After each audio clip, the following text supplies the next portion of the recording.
Existem certos confrontos que são necessários para acontecer o chamado choque de realidade. Porque até o momento que eles não existirem, a gente fica apenas no campo da imaginação. E a partida entre Flamengo e Bayern de Munique deixou isso muito bem claro. Existe uma distância para o futebol prime da Europa e ela foi imposta, sim, nesse jogo. Mas será que foi para tudo isso? Será que a distância é mesmo 4-2 ou 4-1?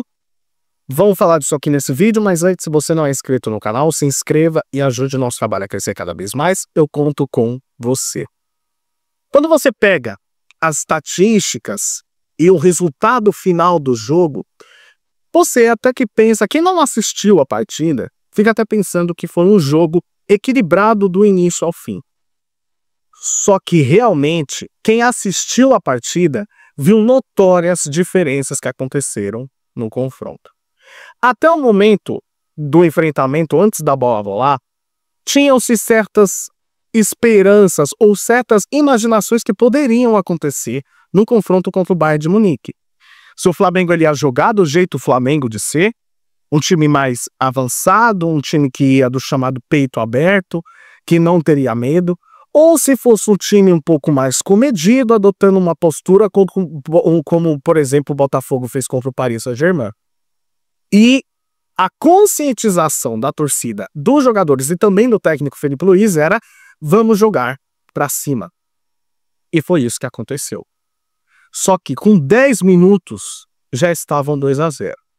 E aqui a gente tem as primeiras narrativas sendo criadas, que é a narrativa da leitura do elenco do Flamengo e da comissão técnica, diferente da narrativa do torcedor e de muitos influenciadores e jornalistas ligados ao Flamengo que estão anotando essa narrativa, que foi os 10 minutos iniciais de uma chamada pane que o Flamengo teve. Mas por que foi causada essa pane?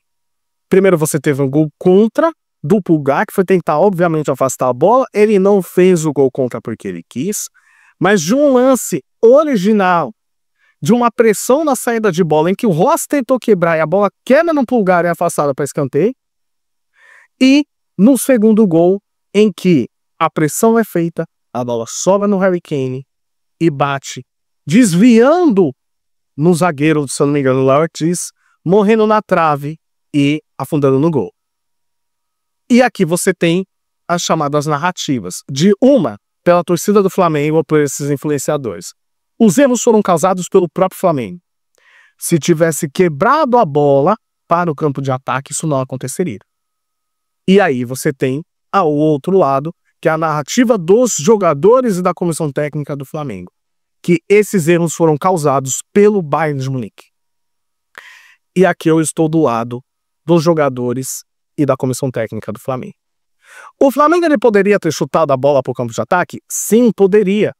Mas isso significaria entregar a bola para o Bayern e deixar com que o Bayern tomasse as ações. Porque quando você enfrenta adversários que retêm a posse de bola e que têm a retenção da posse de bola como suas principais características para construir jogadas e impor seu jogo, você consegue incomodar eles de duas formas.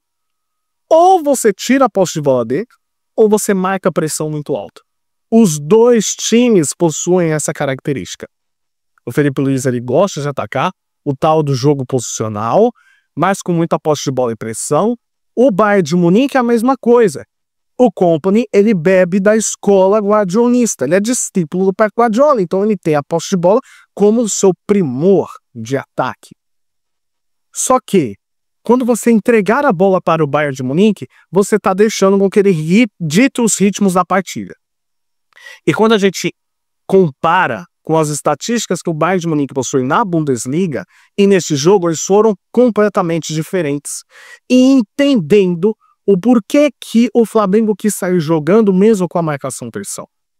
Porque o Bayern de Munique na Bundesliga, ele tem como média de posse de bola 69%. E em finalizações, o Bayern de Munique possui 19%. Eu estou falando de média. Desde o time que enfrenta o Bayer Leverkusen, que é a equipe que mais consegue bater de frente, junto ali mais ou menos com o Borussia Dortmund, até um mais 0,5, como o Bochum, que foi rebaixado.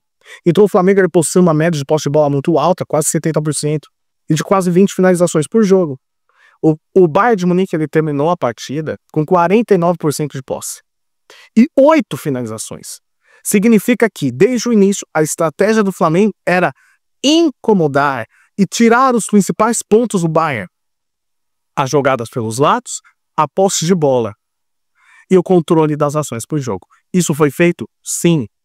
Mas isso exigia um certo risco, que é você sair jogando por dentro, não dar balão para poder entregar a bola. E aí você enfrenta um adversário que está muito acostumado a fazer uma marcação-pressão desde o início e muito forte e muito consistente.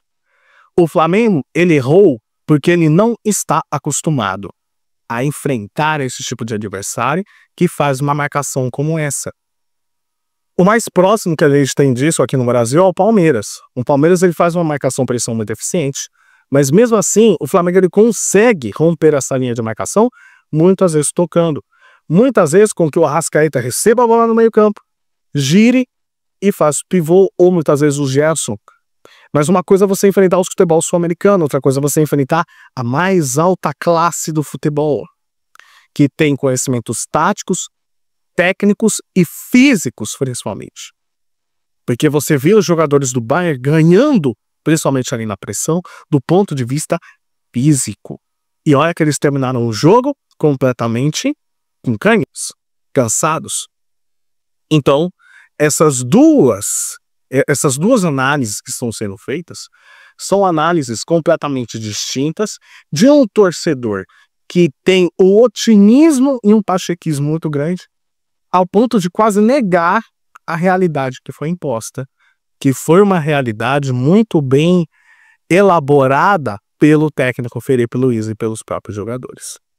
A partir daí, o Bayern toma conta do jogo, ele faz 2-0 com 10 minutos completamente inesperados, e olha que o Felipe Luiz já alertava que isso poderia acontecer, mas o desenrolar na partida foi: o Bayern de Munique conseguiu fazer seu resultado, ele se posta um pouco mais atrás no campo de defesa.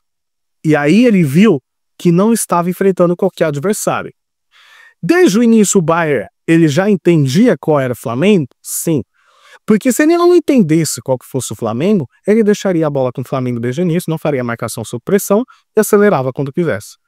Se o Bayern começou o jogo com um ritmo muito alto, foi porque ele entendia que o adversário era muito perigoso. E isso é um ponto positivo para o Flamengo.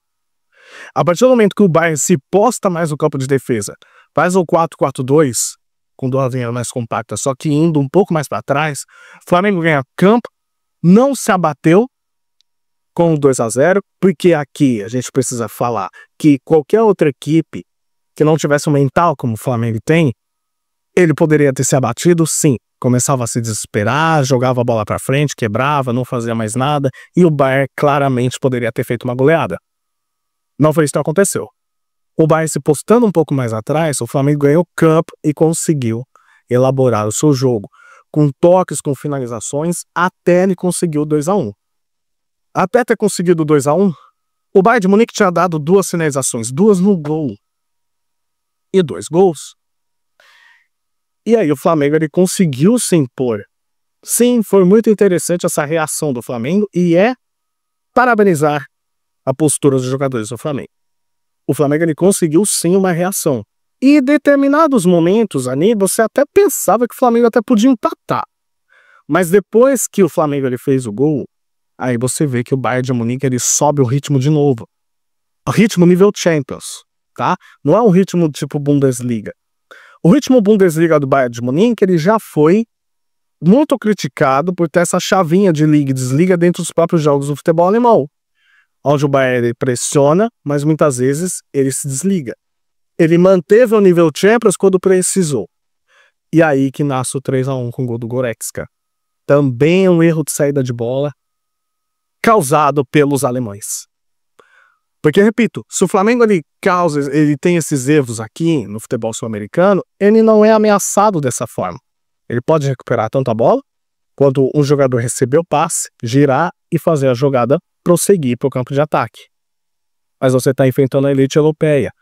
Fez o 3-1 com o Goretzka, o Flamengo ele volta para o segundo tempo mais ligado, e faz o 3-2 ali com um pênalti absurdo cometido pelo Olise.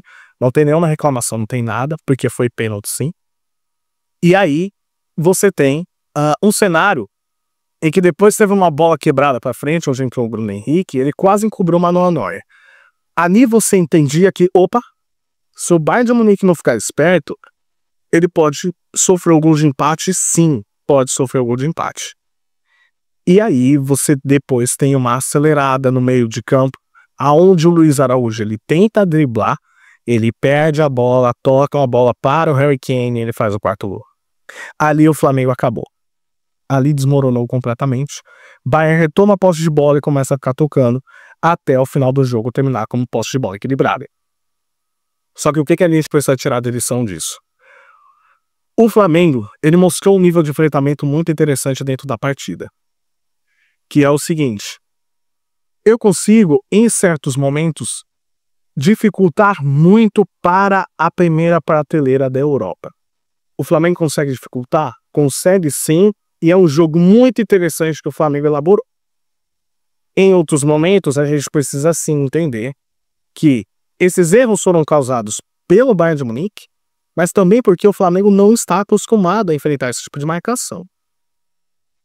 Se o Flamengo enfrenta o Bayern por 6 vezes, na 7ª vez ele pode ganhar esse confronto.